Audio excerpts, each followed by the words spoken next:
I want to get straight into it because there's a lot to get into this session. But my name's Janice. I am a unscripted TV producer.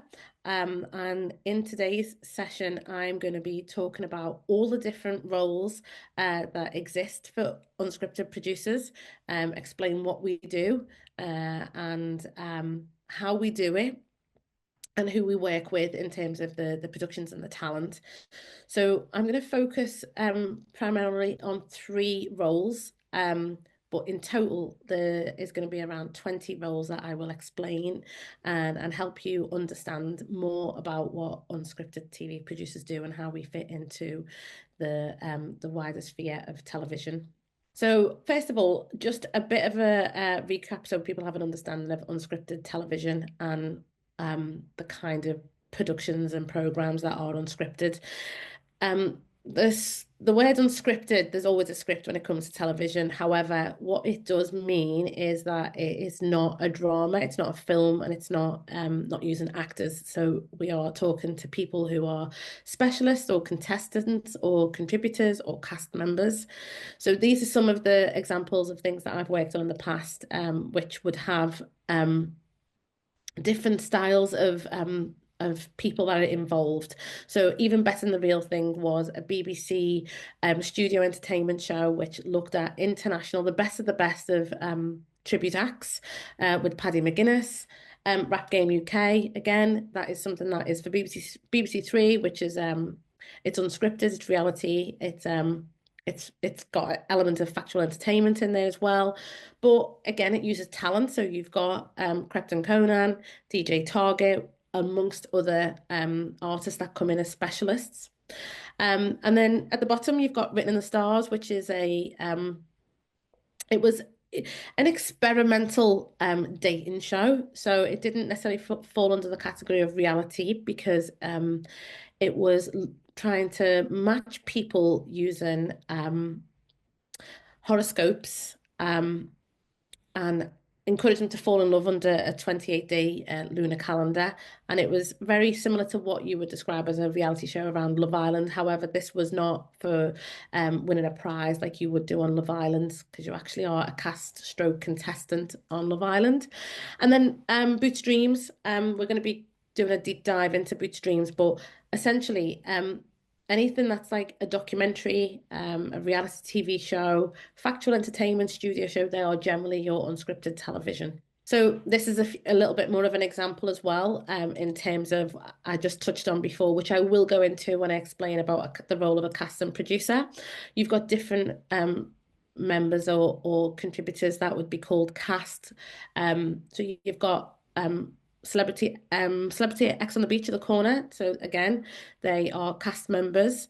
A studio show, you would have contestants.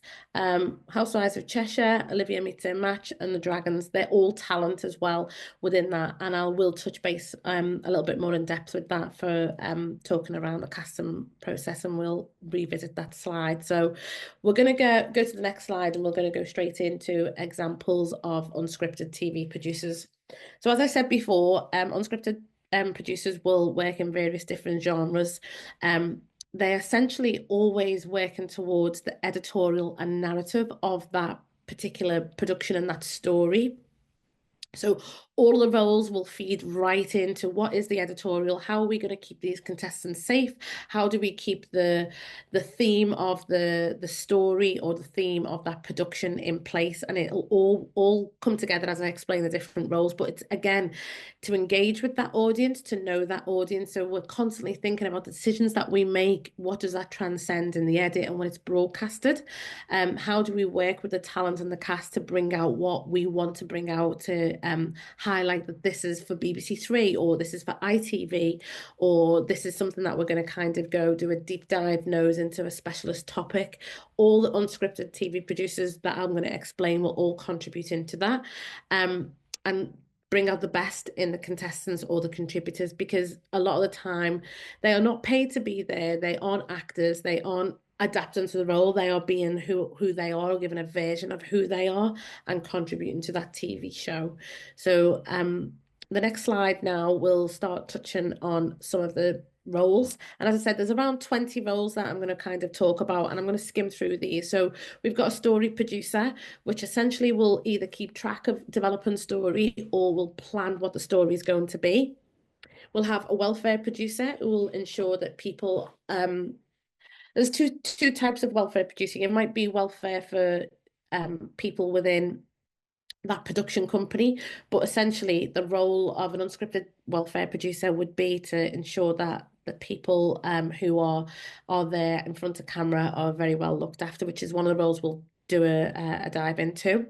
Floor producer, within certain productions, as we start filming, there'll be a floor producer who'll always know exactly what's going on and how to inform the contributors about the next steps.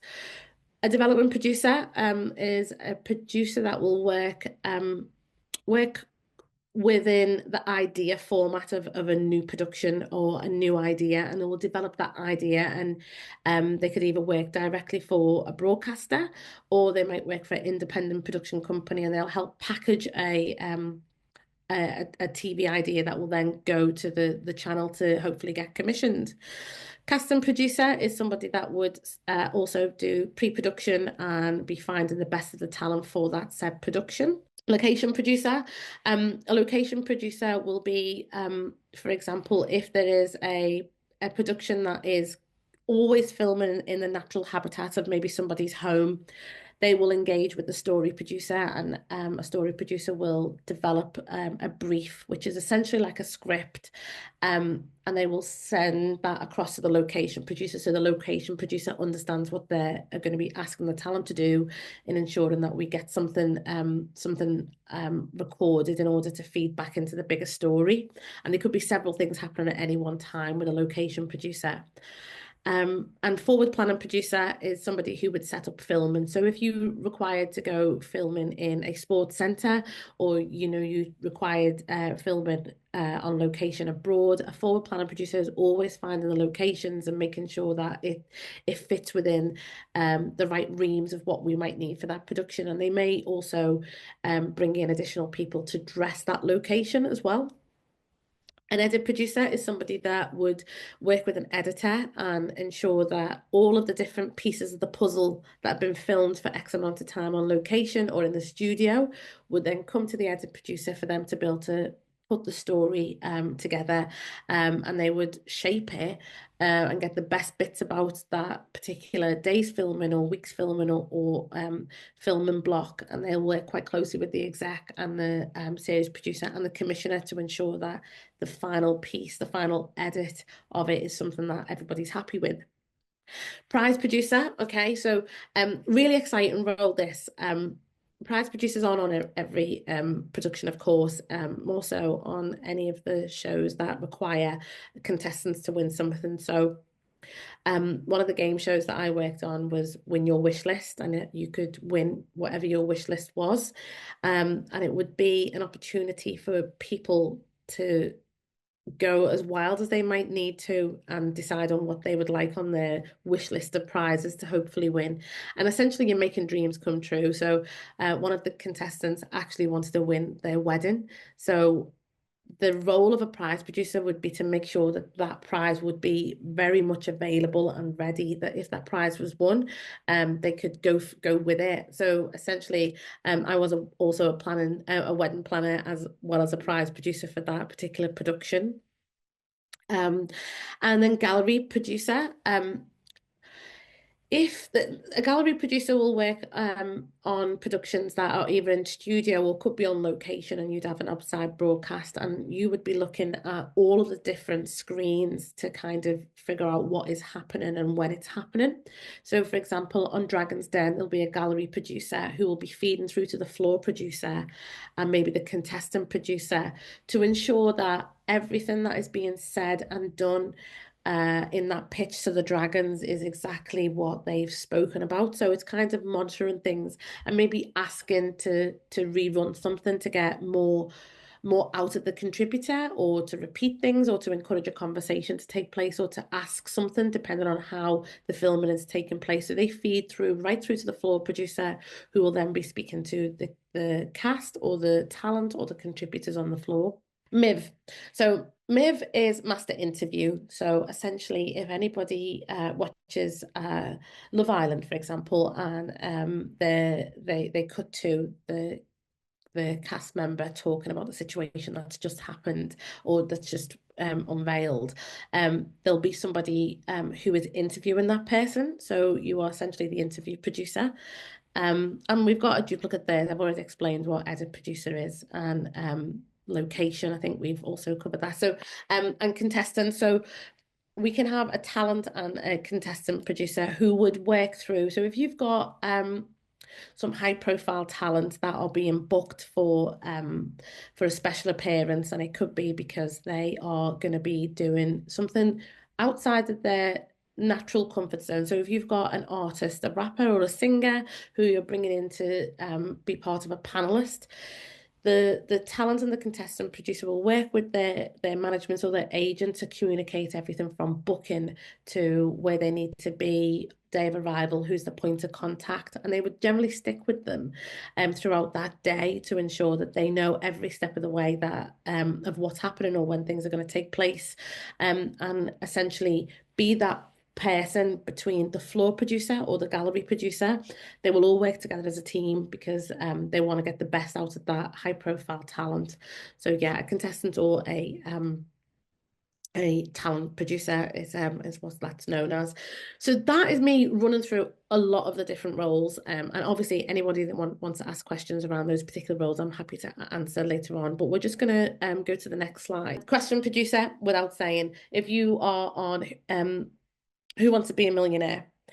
Those questions that are being asked will have been verified and tested and trialed. And there is actually a question producer or a questions team that will make sure that those questions work. So are they too long of a question to put on screen? How can we word it different but still allow full information to be given so that no one's confused about what they're asking? Or as well as, is it factual? So making sure that the answer is going to be the correct answer, because people are, on a show to win a prize. You need to make sure that it's not necessarily a trick question. So there's a lot that goes into the questions. I've never actually done that role, but I've been on shows where there's been a whole team of question producers. Challenge producer. So if you think of The Apprentice and all the challenges, there is a producer and a team that will go out alongside like a forward planning producer who will work together to ensure these challenges are entertaining, that they work or that they fail, because sometimes that's what we want. We want to be able to not make it too easy. So, there's going to be always a challenge there. And that goes hand in hand with game producers as well. So any shows that might have game segments, they will be working with a whole team to ensure that these games are, not too easy for people and also very safe, which is more so more important. And yeah, again, a development producer can also reflect some of these roles as well. So if you've got a background in games because you've got experience of understanding games and challenges, you may be the best person to be a development producer that is developing a new game show or a new show that would involve challenging situations or even within questions. This is a picture of all the different producers that would be on any one production. So I hope as well that this kind of gives an understanding of a bit of a myth of, there's just one producer. There's so many producers that make up a show, and within that you would also have a team, and there would be some assistant producers or researchers and runners within your team, and then everything that you would do would feed into the series producer or the series editor and the executives who would be helping shape the narrative of the whole production. But each one of us are all doing various different roles at any given time that would hopefully achieve to the best results. So with this, without saying, there's always the holy grail, which would be a visual production schedule. And within that schedule, when you are in production, you would work towards it of knowing each day, each filming block, which would maybe amount to an episode. So if you've got a 6-week production and you are filming for 6 weeks, you would have a huge document that is visual like this, as well as something that you could work with online. And you would then be able to see each member of that team will be able to see all the various different moving parts that are happening from an episode. So especially for story and for forward planning. As the story unveils, as the production goes, some things come to light that become a stronger story than you would have imagined. So you'd have your A story that would carry from episode to episode. And then you'd have like B stories that would go in there because it kind of adds some jeopardy. Sometimes the B stories can then override and become A story. So as we talked about unscripted before, it's unscripted to a point of we know how we want the whole production to look and feel at the end. However, there's various different elements that would allow things to be moving parts and be flexible because we never know fully how the story is going to unveil. There is elements of us knowing, okay, we've got character A, and we know because we've done research and we've done casting tapes that we know that these are going to be our A story because they've got a lot going. The likelihood is that things are going to unveil. But when they unveil and how they unveil will always be monitored by this holy grail. As well as if something, it might not make a lot of sense now, but I'm going to be talking about it. If something crops up that would require filming an injury and you might want to follow that person's injury, it would require forward planning to maybe start stepping in and saying, okay, in episode 3, why don't we pick this up and follow that person to the hospital? So we'll start recording it knowing we've got it in the bank for episode 3 because it's just happened. So it's so important that we've got this moving part because we're all looking at that to kind of see what everyone else is doing and how they're doing it, where it's happening, when it's happening, and we can plan. So we'll go into what a story producer will do now. We're going to be looking at Bootstreams, which was a BBC Three series around young footballers who once were playing for big clubs, but they got let go. So this is a second chance for them to attend a camp, a football academy, with the hopes of having a life within football and be signed maybe for a smaller division. So within the story producer's role for this, they were very heavily focusing on the narrative of the footballers and the coach and that relationship and how do we unpick it so that they become human and not just footballers who are going to be training very hard and hoping to get into the club. How do we think that the audience can engage with this story and invest? So we knew we had a couple of strong leaders as contributors on this, people who we knew that were extremely talented at football. And so if scouts during our time filming pick them up, they'd be the ones that get picked up. So we knew who was going to go far, but at the same time, it was open for all and stories did unveil. So we're going to just focus on this and I'm going to help give an understanding of how a story producer's role would kind of help within a production on the ground and develop this story. You would always have a set of notes about particular people, and it would be a backstory. So you know who they are, where they've come from, and you know whether an audience would like that story or not, because they've got a strong backstory as well as being a great character. So this is something that would be it's a unscripted reality. It's fixed rig, so that means that there's cameras fixed within the environment that the footballers and the coaches are going to be at, so we can class it as a studio environment as well. And it's also run by a PSC, which is a crew basically who would go out and film. So when they go to a match, there'd be a crew which would have producers in it who would film some of the matches on the way to the matches of the away games or of their training sessions. But more so within the story aspect of this, how do we ensure that the stories are relatable to the audience? So you're thinking about the audience all the time. With BBC Three, you kind of know it's a younger audience, and they're going to want things that are at a fast pace, things that then are very relatable to them. So that's why you've got, you know, young footballers and everything that they have going through. You wait for your moments of how you can drop it into specific episodes. So going back to that holy grail of the schedule, you would know within what the A story is picking some of the characters, how are things going to go for them? So we know, right, we want them to peak really in episode 3 and 4. So you start building that relationship up, but you don't necessarily forge it. You look for things on the ground and it'll get fed back to the story producer. Oh, really good moments here where character A and B have really had a kick off on the pitch, because we always knew that character A was going to be someone that would challenge because he's actually a really good footballer and he's strong-willed and he's vocal. So we know that this is in them and it'll get fed back. So like you can kind of note it for the edit producer as well to be like, oh, on this day, for episode 1, start teasing the audience with this strong rapport between two people. So that is documented and logged very much and followed. It's like, how can we continue to follow with this story now of this dynamic? Because it's naturally happening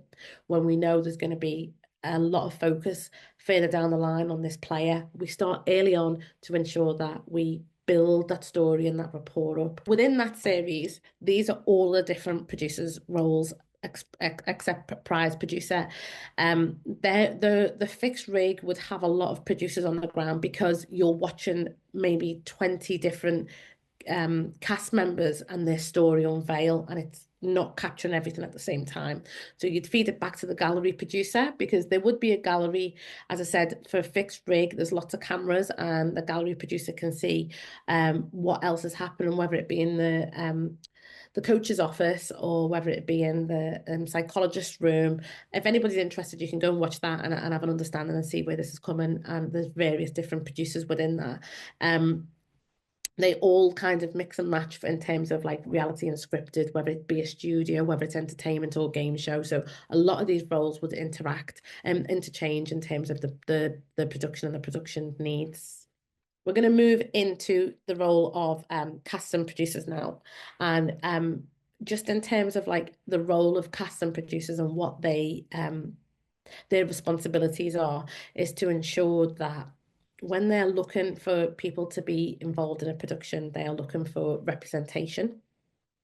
They're doing due diligence and background checks to ensuring that the person has either achieved the level of success or achieved their accreditations, and their background checks are done. So ensuring, like, if anyone's ever done background checks in terms of like going really deep into Google searches and social media and making sure that as a production, the people that we're putting forward are legal to do so, and also they're not done anything that might infringe the production. And there's been lots of things that have come out in the press about people if background checks aren't done properly. So that's another role of the cast and producer. Again, understanding the audience, finding out like, will this person really be relatable to that audience? Does it represent our audience? Is that the kind of person the audience would want to know information from? And the fun part about it is doing a lot of cast and tape, so recording. A lot of things happen now on Zoom, but when I was on Dragon's Den, we used to have a lot of the businesses that had been shortlisted. They used to come in to meet us at the BBC, and we would, spend some time recording their pitch and helping them get their pitch ready so that it'd be quite entertaining. And then essentially we'd represent those businesses, and we'd pitch them to the series producer or to the exec producer and say, like, this is the business that I represent, this is who they are. We'd play the tape and we'd then adopt their business, and we'll have done all the due diligence and the background checks, and if there's something that are going to go into the den, you do even further background checks, because essentially it's the Dragon's money that are being invested, so we need to make sure that that is absolutely to its high standards. And then the paperwork that comes with all of that, they will have all the biogs so that people would know what the backstory is of this business or the backstory of this contributor or this cast member, so that it could go along to the story producer, to the location producer, so they would always know who the person is and what they're working with and maybe what their backstory is. And these are some of the examples. So, for example, for cast, as I said before, cast is an overall term. However, for example, lingo, you'd have at any given record, there'd be 6 contestants. Background checks would have always been done on the contestants. They are who they are. They say that their name is X, Y, and Z. That is who they are. We'll have done all of the social media background checks as well. And that would be no different to, looking at talent and cast, such as Olivia for her own show. So obviously, Olivia would have been contracted and she would have been paid for her show. But within that becomes the cast the people that are around her. So her mum, her brother, her shopkeeper, her decorator, whoever it is, they all become cast members. So you have to make sure that you treat them just the same way as you would treat them if they were on a game show. As well as Housewives of Cheshire, they're all cast. So long-standing cast members, but you would still keep things ticking over and treating them with the respect and the same, whether they're a new person coming onto the show or whether they're old. You keep kind of checking that their social media is good and making sure that there's updated developments of who they are and what they're doing and what they have going on in their life. And then at the top, you've got Celebrity X on the Beach. So they are celebrities in their own right, but they are cast members for this show. So as much as their talent and, often paid to be there, they are part of a cast for the show and they are slightly contestants as well because they're being paid and it's kind of bringing on people who aren't celebs. So there'll be other cast members that are coming on this show because it's their ex-girlfriend or ex-partner. So there's different variations of who you might be looking after in terms of cast. And again, you have the cast of Dragon's Den, who are your talent, but then you have your business people who are coming on and they are essentially contestants as well. So there's a lot of moving parts when it comes to casting and the different terms. So your talent as well, you might need to provide biogs and information around your talent, such as Adele, who is the host for Lingo. You are just it's a broad term that's used when you are looking for people or you're going through that casting process. A lot of the same things apply. However, it will break down into different categories of who they are when they're on screen. And within casting, goes hand in hand with welfare. So there's always a duty of care, especially when it's around unscripted television. You are often putting people in environments that are not necessarily their daily occurrence. So we need to make sure that they're robust and resilient and able to deal with this. And there's various different ways and different lengths. You might get a psychologist involved to just ensure that this person's good enough to be on TV. And when I say good enough, that they're strong enough and they've got the mental capacity and they can deal with everything that's going to be thrown at them. And just down to, are they able to sign a form to say that they're happy to appear on camera because, it's not going to change their life dramatically if they're being seen on TV. There's various different lengths. There's thorough documentation that takes place, and the duty of care happens from the point of contact of, are you interested in being on TV? Would you like to be a part of this TV? Through to the production of it during the filming and after filming, there's always a duty of care because that falls into something that we call the welfare. And we'll go to the next slide to kind of discuss the role of a welfare producer. So a welfare producer would work very closely with the execs, the series producer, sometimes the channel, the broadcaster, and more so the psychologist who is testing their resilience. So if you're going to be going onto a TV show and you're having your phone taken away for 6 weeks and you're not able to speak to family, we need to make sure that, you can deal with that because it's a lot. If anyone took my phone off me for the day, I'm not sure how I would cope.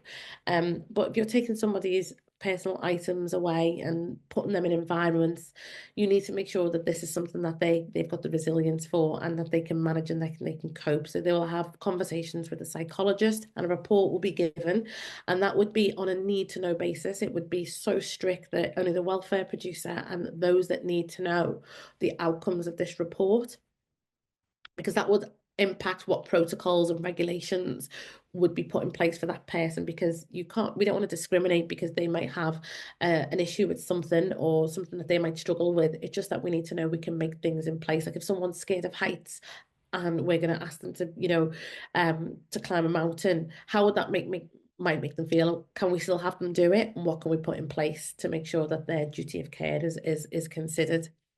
So things would always be logged, the beginning and end of the day to, provide notes on was there any new habits? Are they eating? Did they drink? Did they feel unwell? Were they in a good place? Were they happy? If it's fine if somebody, even if they smoke, are they smoking increasingly, which tends to happen in stressful environments.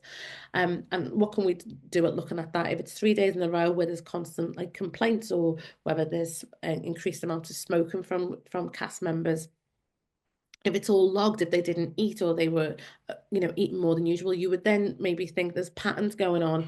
Maybe I can check in with the psych and maybe encourage to have another conversation, just to make sure that things are all okay, as well as ensuring that there's downtime for cast and conversations can be had off air, off camera, and confidentially.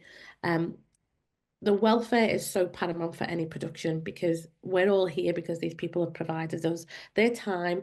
We need to make sure that they are not only safe within a physical capacity, but also in a mental capacity. And we are just consistently looking at for patterns of behaviour. And also, when filming finishes, we make sure that we consider what that might mean for them. They get their phone back, and all of a sudden, they've got hundreds of thousands of messages from social media, and they're put back into their old life, and they've just got used to a life for 6 weeks without any of this, without contact. So it's about remaining a rapport with them after filming, and making sure that they're okay going back into their own habitat, and preparing for when we are going to broadcast. So for example, I know like my first site have a huge welfare team, and they consider things, I've not worked on that myself, but I know that they encourage strong relationship with the welfare producer right the way up to broadcast of those episodes and throughout that process, because you are taking individuals who are often unknown, and catapulting them into the widestream media, and everybody's talking about them, everybody's looking at their social media, they're becoming a real point of contact. And with social media, anyone can get in touch. It's what can we do to help support them through that time and need. So that's the kind of role of a welfare producer. So just to recap on that, just documents shared exclusively, and that's along with the logs as well, to making sure that people feed into the logs that need to feed into them. So it's keeping a real strong record. I've had situations where contributors may behave in a certain way. So if you're thinking of the villa style productions, where people might get intimate, it's about making sure that they feel comfortable about the intimacy levels that have been shared, help them prepare them that if it does get broadcast, how might they feel. So you log these conversations, you have exit chats of when you're filming, and you keep a log of absolutely everything, because if things then get shared on television and they say, oh, I absolutely said no to this, you've also got a record of the amount of conversations and what the person has said every step of the way. And sometimes it's actually needed. And there's been some stories where I've been a part of where we've had to call upon them right up until ready to broadcast, and to prove that, we've done everything we can. And how can we help this person maintain the connection with the production and feel happy about it. So it's about having that good level of professional relationship, because you're not their friend, as much as you are. They know an awful lot about them, and they've opened up to you and they've been vulnerable. It's about keeping that professional and ensuring that they understand that when you finish that production, that job is over, and that you are not their friend. It's been in a professional capacity. And it's difficult because, you've got to be very supportive, and you do build up a strong rapport with the person. But having that, from the jump off of saying, when my contract ends, the job ends for me, and it means that you don't have to continue being their friend outside of that as well. So, yeah, that is the role of a welfare producer. I believe that comes to an end. So I think we've got around about 15 minutes of answering any questions, if anybody's got anything to ask. Thank you so much, Janice. That was great. We really appreciate the presentation. Thank you. And yeah, we've got a few questions here. I'll just go through them now and ask you. Thank you so much to anyone who submitted a question, by the way. Keep them coming. We have around 10 minutes for questions, so that's perfect. Yeah, so the first question is, what are the best entry positions which can guide you into these unscripted producer roles? So I think I hope that with all those roles that I have been able to provide information, they would be within teams as well. So a lot of them would have your assistant producer, your researcher, production assistants, or runners, and it's dependent on as well for editorial roles where you're doing a lot of the planning and creating a lot of the narrative, as well as those who might be hands-on and want to develop more of a producer director and location producer. So it's kind of figuring out which area you like. Do you like kind of being at a desk and kind of planning a lot and organizing, problem solving? Then that would require being a production assistant, maybe an office runner, that you can always jump in and help within those teams, support them, whether it be the casting. And then if it's more location and getting hands-on, it would be a technical runner. And I think they're the roles that you want to start considering and thinking about, going down the route of a researcher and stepping into a researcher's position. And it could be a shooting researcher if you were, thinking about going down the route of a PD, a producer director. This following question is quite similar to this one, so it could be a follow-up. Someone asked, how do you recommend getting experience on unscripted TV if you don't have any? Is there specific ways to get this experience? Is there any maybe mentorships out there or anything really that you know about? Yeah, I would say, and this is how I done it. I was very fortunate that I started as a researcher. So I looked at the types of productions that I felt I had a connection with or things that I really, really enjoyed. And I would find out who the talent manager is at that production company and contact them or find out who the series producer was or one of the producers and find them on LinkedIn or other professional platforms. Talent Manager, Facebook has got so many groups. So think about the things that you feel you can offer, and when you contact them, whether it's via an email or a message, say, I really like that show, and give a line about what you liked about it. I would love to be considered if there's any opportunities to work on something similar, or if you are, recruiting in the next couple of weeks, or whenever your availability is, let them know that as well. Just keep it nice and short, and try and build that relationship up, and contact the production company itself, and put your best foot forward. We always know that when people are trying to get into the industry, they don't have a lot of experience, but what they would have is, are they tenacious? Are they hardworking? Are they a good team player? Are they willing to learn? They're all the things that we're looking for. We know that you don't have to have a reel of experience to be a runner, but we know that you're going to be grown up, you're going to be an adult about it, and you're going to be willing to work long hours, being a part of a team. But definitely looking out for some of the kind of training schemes that are being had, and a lot of production companies are adapting to that as well. The next question is, what are the biggest challenges that come with producing unscripted TV, which someone who doesn't work on it wouldn't expect? So the biggest challenge is when you get into a production, and it could be for 3 months. It's intense, and the reality is you have to make sacrifices and sometimes turn down a lot of your own personal engagements. Missing a lot of family time.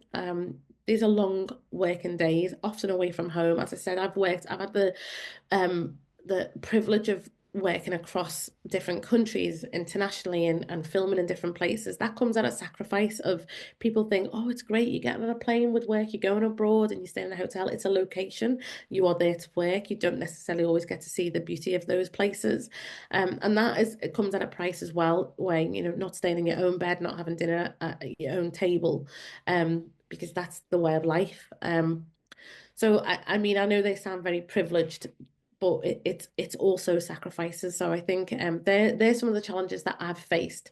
I think as well, some of the challenges that I've faced, you can often work with tricky talent, and they're not always the amazing people that they portray. They're human. They've got a lot of things going on. They're busy, and trying to really work around them and get them to do what we need them to do can be very, very tricky. So not always is it a breeze to be working with your heroes.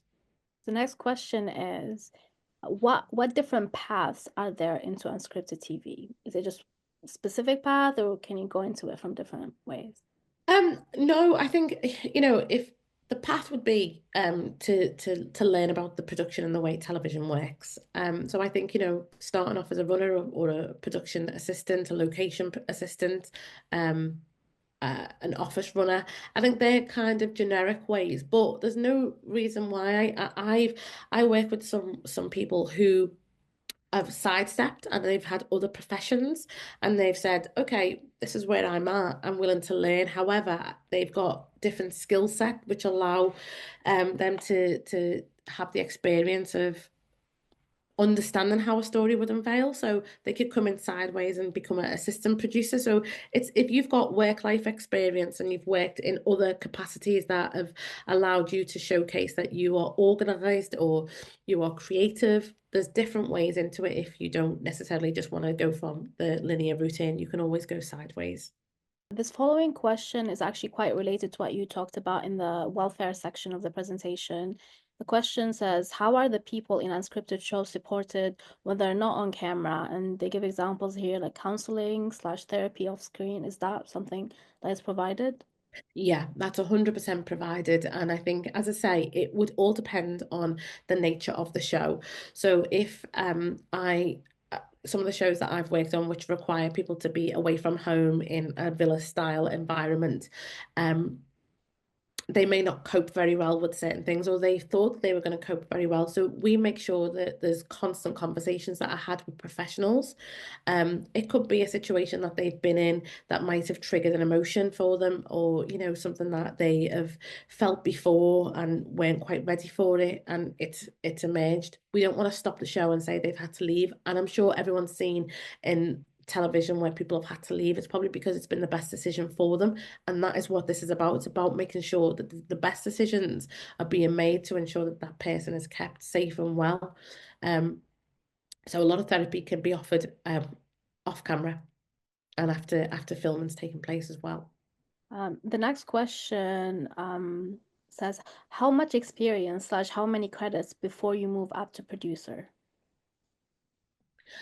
It would all literally all depend. If somebody worked on one production and they managed to keep coming back as a returner, and they've worked their way up from like runner for a year or two, researcher for a couple of years, AP, they may only have a couple of credits, but they've got so much experience within that production that they could step up to being a producer, and that could take maybe 4 or 5 years.